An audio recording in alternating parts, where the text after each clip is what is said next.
niya. Pagpasok pa lang, alas 7 pasok, diba? Naka-share location na agad.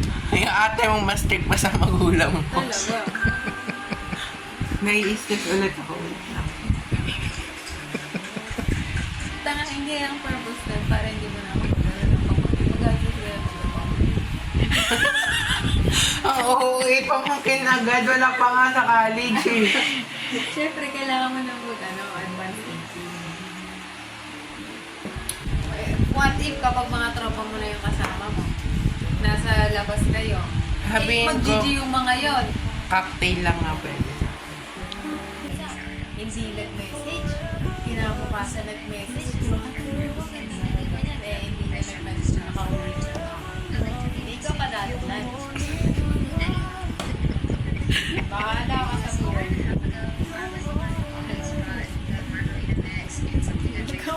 Smile siya. I swear to God. Ang OA nakakainis. Oo. Ate, ang OA ng ganun mo. Hindi okay yun, Martin. Sa bawal ako gumala. Porket college Pwede na kang ako. sumala, pero may curfew kayo na sa ibang bansa. Matik yan si Mama papayag eh. Tapos kunyari si Daddy. Minsan papayagan ka Hindi, niya ni si Daddy Daddy. 50-50 eh. Minsan papayagan ka niya ni Daddy.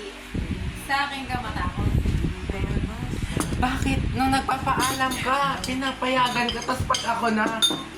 Ay, syempre alam ko mas wala na mga kalukuhan mo nga. Yeah. Yun. Ito ang katibayan. Pag nag-college po siya, tatlo ang dapat na mag-GS sa kanya pag siya may sabay. Once na may nag-know na isa kahit dalawa yung nag-GS, matik bawal. Na, Matik bawal. that majority wins. Ang daya. Ang ganon. Walang ganon. Sa pamilya nito, walang ganon. Grabe, mahal na mahal ka ni ate. Ayaw niya ako. Mahal ka, no? Ayaw niya ako. Masaya. Sisirain mo lang buhay mo.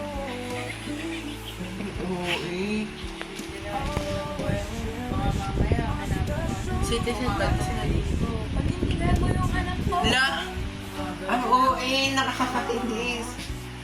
Sinusugod na sila mama tsaka si daddy ng magulang ng babae. Tapos magugulat kami, tatlo. Tatlo magulang. Dito. Tatlo apo namin agad, inom. Pamor. Parang tanga si ate. Yan ako. Night shift ako. Eh, kunyari nung time na yun, nasa labas ka pa na ako sa bahay. Wala akong dadat na. Ay, nakalabas yung gamit ko. Talaga. Nasa labas ka. Kaya yung mga lakad-lakad mo dyan. Ano mo na?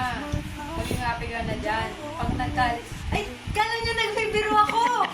I swear to God. I swear to God. Bakit nung ikaw, ganyan Oh. kastik sila daddy?